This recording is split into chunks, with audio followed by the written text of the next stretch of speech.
What is off-camera flash? Why is off-camera flash so important to learn as a photographer? And do you really need to learn it?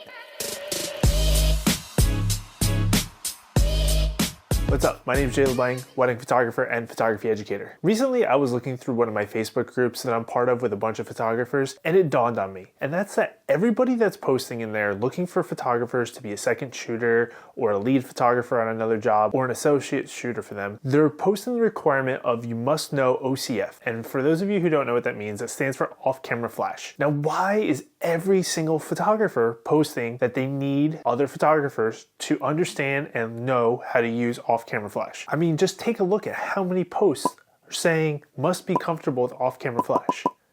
So what exactly is off-camera flash? Now, I feel like it's pretty self-explanatory, but for those of you who can't figure out what an off-camera flash is, let me demonstrate for you. This is on-camera flash. This is off-camera flash. It basically means you have to be comfortable with taking your flash, putting it somewhere else in the room or where you're taking pictures and firing it off camera and still getting good results. Because let me tell you, this, with the flash on the camera, with the flash pointing directly at somebody, it's not gonna give you really the best results. There's a very small market of people who actually like the way that those pictures look, and sure, go ahead, do your thing. But for the most part, there's a much better way of going about it. So why do you need to know off-camera flash? First of all, you can control the lighting so much better than when the flash is on the camera. You have so many more options of where you can move that light. You can change the quality of the light, the shape of it, the direction, the contrast of your image. You can create a totally different image than the lighting that you are currently shooting in that if you weren't using a flash. When using an off-camera flash, you can be so much more creative. It's so much more versatile. When you have that flash on your camera, yeah, you can only bounce it off the walls or the ceiling that are close to you. But when you get that flash off camera, the possibilities really open up to so many different options for you. You're able to light a scene in ways that people just don't normally see it. For the most part, when we walk in a room, the lights are on the ceiling and the light is shining down. We're able to take our lights, put them in different places, shape them however we want with different modifiers, and angle them however we want to create something unique and different that somebody doesn't see with their eyes when they just walk into a room with the lights on. I mean, check out this scene right here. I went into this room, it was completely dark. There was no lights on, it was boring, nothing going on. And that fire, it wasn't actually lit. There was no fire. And I'm about to give you one of my biggest secrets that I love doing at every single wedding.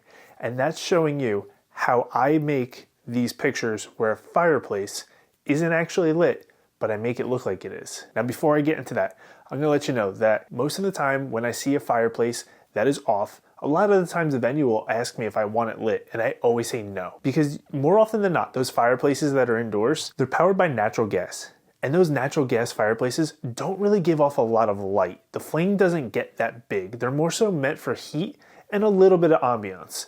But it's not gonna create the amount of light that you see in this picture. So I asked them very nicely to just keep the fireplace off. I really don't wanna melt my flashes. So the way I achieve that look of a fireplace being on is I'm going to take my flash where I have my mag mod modifiers on here. I'm gonna grab a couple gels. I really like the combination of a half CTO and my red gel. It gives me a nice amber look that you kinda will see as like a fireplace. It gives you that little bit of reddish orange glow. So I'll put the two of them on top of each other. And I'm gonna take that and stick it right onto my flash. The next thing I'm gonna do is take my mag sphere, throw that on there as well. And then all I do is I place my flash into the fire pit just like this, with the sphere pointing straight up. And I usually hide it behind the fake logs that are in there or something. Or more often than not, the couple standing in front of it anyway, so you're not really gonna see it. And then I'll dial in my settings to the amount of light that I want my flash to give off to make it look like a real fireplace. Another reason that it's important to learn off-camera flash is, I kid you not, one time I walked into this wedding venue and everything in the room was black. The walls, this ceiling, the tablecloth, the chairs, and the floor, it was all black. With a room like that, where are you going to bounce a flash? How are you gonna shoot natural light? The room was extremely dimly lit. Everything was black. You're going to have to know off-camera flash in a situation like that. So when you're shooting in a situation like that, where you're unable to bounce your flash off of anything, you're going to have to get your flash off of camera to create some sort of interesting lighting without having to fire flash directly at the subject for every picture. Another great reason to know off-camera flash is you can really highlight your subject. You can make it stand out from the background. You can darken down the background with your settings and then use the flash to highlight your subject and just make them pop out of that image. It makes for a much more impactful image, and couples really love this picture at weddings.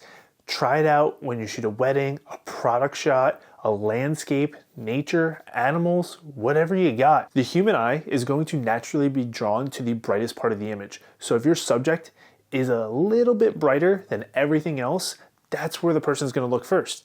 And it's just going to make it a much more impactful image by having the viewer go directly to what you want them to look at. Sure, you can get a similar effect by using shallow depth of field, but maybe that's not always an option. And that's something that anybody with a fast lens can do. So why not do something a little bit extra that others can't? And with off-camera flash, you're going to get professional quality results. You're going to get something that somebody with a cell phone, everybody knows that person that says, oh, check out this really cool picture my iPhone took. Man, I get that at every single wedding. Somebody comes up to me. They're like, hey, check out this picture my phone took. You think I'm pretty good, huh? I say, yeah, man, you're a great photographer. Do you want my camera? You could finish off the night for me and I could go home. People who aren't photographers don't fully understand what goes into photography. So I just joke with the person and go about with my life. But with off-camera flash, you're able to get something that's 1, 2, 10 steps above what somebody with their cell phone is just shooting. Even those pictures of just everybody lined up, here's me with all my friends from college, take a quick picture, it's gonna look okay on a cell phone, but it's gonna look really good compared to the picture that the guy with the cell phone standing next to you just took. If I've helped you realize why you might need to learn off-camera flash, give me a like below. Okay, so you get it. You're saying, Jay, I understand. It's important to learn off-camera flash, but why can't I just be a natural light photographer? First of all, I think natural light photographer is more of a creative style than it is so much a process that people like to just label themselves as.